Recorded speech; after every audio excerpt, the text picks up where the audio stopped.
Assalamualaikum warahmatullahi wabarakatuh. Perkenalkan bersama saya Nur Anissa 1802542450001 jurusan Sosial Ekonomi Perikanan. Nah, di kali ini saya akan membahas tentang sistem reproduksi ikan. Nah, yang pertama kita akan membahas tentang tipe reproduksi. Yang pertama yaitu biseksual. Sel sperma dan sel telur berkembang terpisah dalam individu jantan dan betina. Yang kedua yaitu hermafrodit, yaitu sel sperma dan sel telur terdapat dalam satu individu. Tipe ini dibedakan menjadi 3 macam. Yang pertama, hermafrodit synchronie, golongan ikan yang gonadnya sel kelamin betina dan jantan dapat matang dalam waktu yang bersamaan, misalnya pada ikan snowpot dan Hebraicatus. B.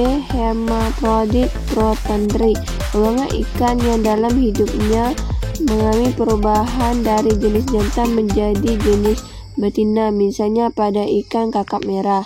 Dan C. Hermafrodit protogamy, golongan ikan yang mengalami perubahan jenis dan betina menjadi jantan, contohnya salah satu belut sawah dan kerapu. Ketiga itu partenogenesis, terjadinya embrio tanpa fertilisasi. Ada 2 tipe partenogenesis. Yang pertama itu androgenesis, sperma mengaktifkan sel telur tanpa perkembangan telur dalam inti atau nukleus. Tanpa kontribusi sel telur, teknik pembentukan individu baru yang materi genetiknya harus berasal dari induk jantan. Yang B yaitu gynogenesis, sel sperma memacu perkembangan telur tanpa mendahulukan heritas yang dimiliki atau tanpa kontribusi genetik dari sperma. Embrio yang dihasilkan selalu berkelamin betina yang tidak mempunyai sifat-sifat genetik jantan. Nah, sekarang siklus reproduksi. Sebagian besar ikan mempunyai siklus temporal. 1. Musiman dan kontinu atau umumnya ikan memijah. Tiap bulan atau 4 minggu golongan ikan gupi atau ikan seribu. Tiap 3 bulan mujair, nila, mas, lele, dan lain-lain. 1 kali dalam hidupnya atau salmon, sidat, dan lemper laut. Tiap tahun atau musim tertentu, contoh selama musim hujan, contohnya golongan catfish. Pemijahan ikan dapat terjadi jika hidup dalam lingkungan yang ideal. Reproduksi dipengaruhi oleh kondisi 1. Eksternal, suhu, cahaya, bau air yang mempunyai syarat, kemudian ke CNS atau Central Nervous System, ke hipotalamus, pituitari, dan ke gonad. Yang kedua yaitu internal, merupakan ritme internal yang mengatur sebagian atau seluruh reproduksi musiman. Tingkat kesehatan, kecukupan gizi, genetis, hormon yang berkaitan dengan neuroendokrin. Perbedaan seksual jantan dan betina berdasarkan fungsi reproduksinya dapat dibedakan ikan. Ikan mempunyai ciri pertama seksual primer, kedua seksual sekunder, dan ketiga itu seksual sekunder tambahan.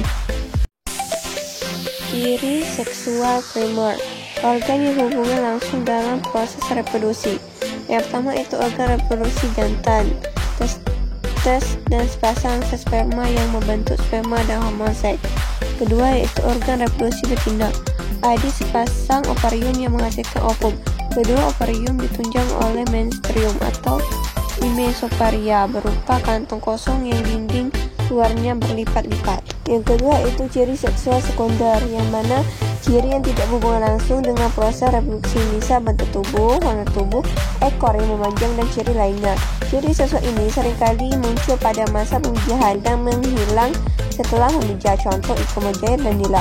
Saat musim pemijahan, ujung-ujung siripnya akan berwarna merah dan perutnya yang membuncit pada betina dan lain-lain.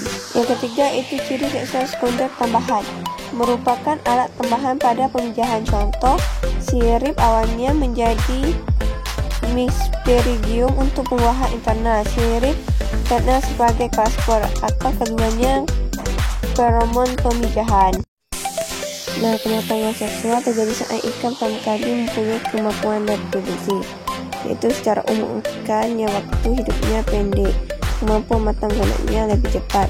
Yang kedua itu pematang gonad dipengaruhi oleh makanan, serta suhu, cahaya, musim, dan habitat.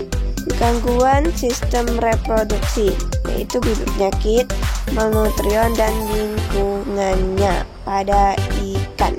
Nah, hanya itu yang bisa saya sampaikan tentang sistem reproduksi ikan, dan saya ucapkan terima kasih.